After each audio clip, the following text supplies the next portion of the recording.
Ya, korupsi di sektor minyak dan gas adalah korupsi yang paling menggerogoti pendapatan negara. Inilah pekerjaan rumah yang harus dicicil KPK selain korupsi di sektor perpajakan. Ya, ini kalau tadi dikatakan ini adalah pintu masuk, begitu Pak Yusuf ya? Ya. Pintu masuk akal nggak Pak Qurtubi? Ini adalah pintu masuk kalau berdasarkan pengamatan sebab Pak Qurtubi. Sekali lagi sektor migas kita ini begitu sistemnya begitu buruk, peluang kesempatan untuk melakukan penyelewengan itu begitu besar. Mulai dari hulu sampai ke hilir, trading tidak hanya sisi impornya, sisi ekspor juga begitu, ya.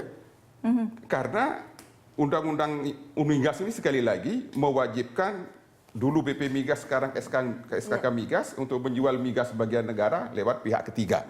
Terbuka peluang. Lalu yang besar juga peluang korupsinya adalah penetapan harga gas untuk dalam negeri, di mana yang berwenang itu kepala BP Migas persetujuan menteri, ya. Belakangan ini naik harga gas untuk dalam negeri begitu tinggi, argumentasinya tidak jelas.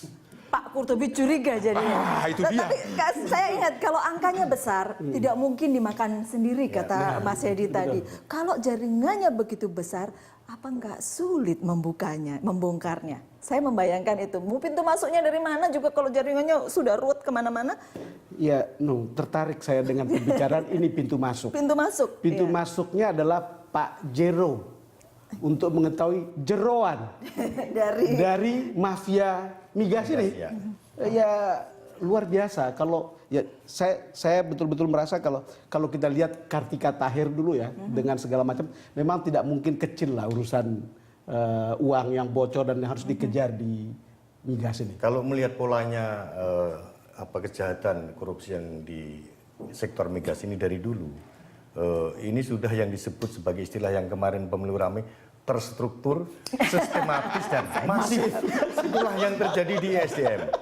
Jadi karena coba bayangkan dari mulai badan lembaganya, mulai dari sekjennya sampai menterinya, kalau ini tidak terstruktur, sistematis dan masif. Tetapi kalau dilihat rekeningnya berjalan ya biar terstruktur, sistematis dan masif, jalannya di rekening itu tetap transparan. Seperti Pak Yusuf sampaikan tadi, seorang pegawai Pertamina setiap hari terima orang Pemda. Seorang Pemda untuk transaksi.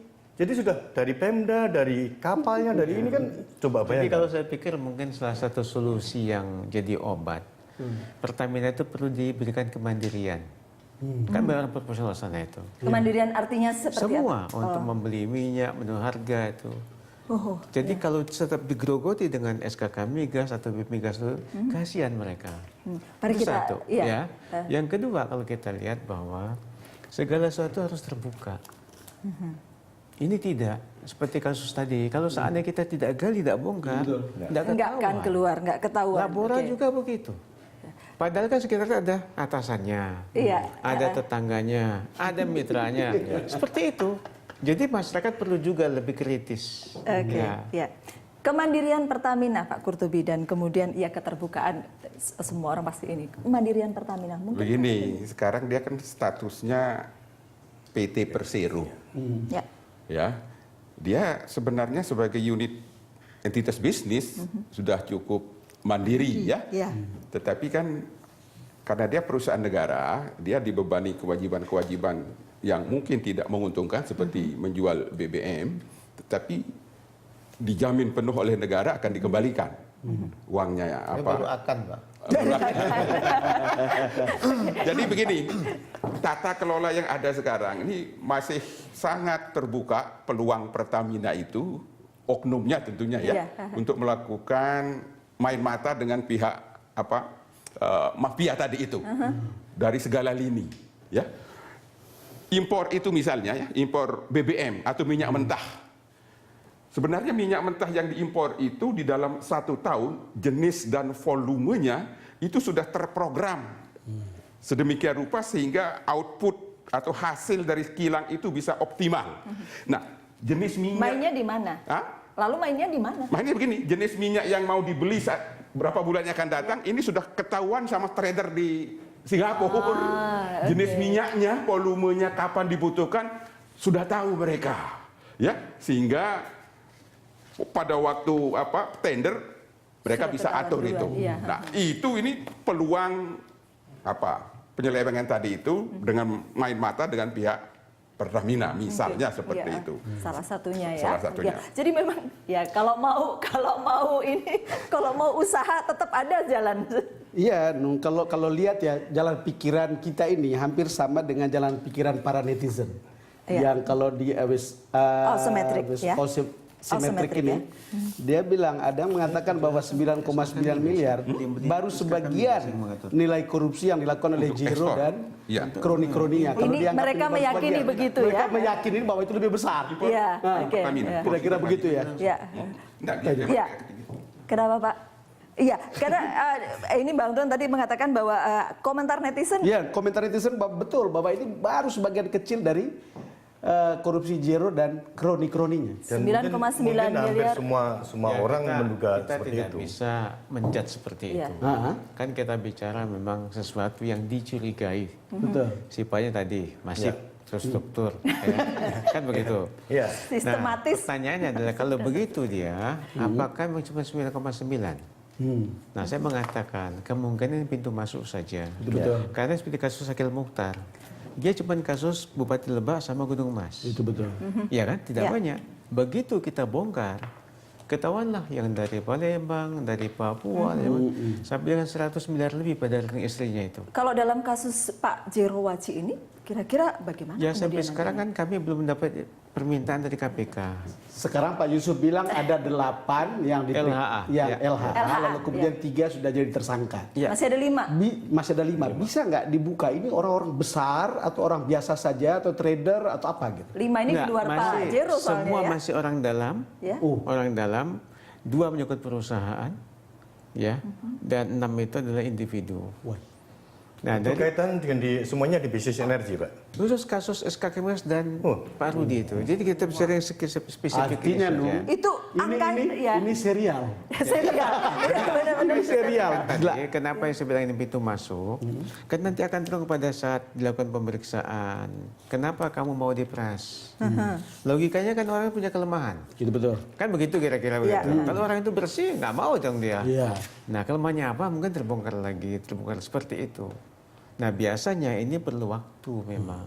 Kalau dia nggak ngomong nggak selesai juga nih Ya, barang ini. saya kira Pak Sekjen sendiri yang sudah tersangka. Pak Waryono.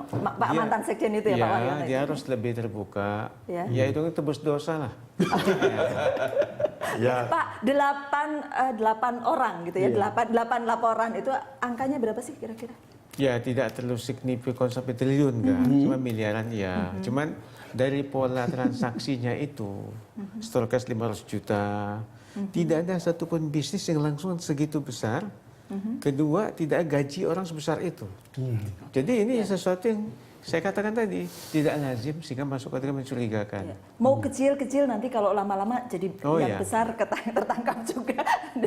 gitu ya Pak Kurtubi ya. Ya, jadi Tapi sudah sekian belas tahun kata Pak Kurtubi nggak Sudah di selesai-selesai dalam juga Pak di Kurtubi, barang. mafia ini nggak selesai-selesai. iya. Dan Anda kemudian keluar dari Ya, situ. jadi salah satu niat saya mencalonkan diri jadi anggota DPR itu ingin memperbaiki sistem tata kelola migas lewat perbaikan undang-undang. Oke. Ya, saya tahu begitu banyak peluang uang negara dihisap oleh Oke. para rent seeker ini, ya, karena memang sengaja diciptakan. Oke. Nah, ini kan sesuatu yang bisa kita perbaiki lewat undang-undangnya. Meskipun coba undang-undangnya sudah dicabut 17 pasal oleh MK, lembaganya dibubarkan oleh MK. Mengapa kok pemerintah itu mengganti baju, hanya mengganti baju saja? Ada apa? Iya. Jadi Iya, di kan, dalam di dalam merasa susah sekarang ke legislatif siapa tahu berhasil membersihkannya begitu ya Pak Ya, Kurtubi? saya menghimbau kepada rekan sejawat saya anggota DPR yang terhormat nantinya untuk sama-sama kita perbaiki tata kelola migas dengan memperbaiki undang-undangnya. Walaupun sekarang di DPR itu kan ada yang sudah jadi tersangka Sultan Batugana karena terima THR. Itu yang sebelumnya ya. Kita nanti akan perdalam soal ini sesaat lagi. The Headlines masih berlanjut selepas jeda berikut ini.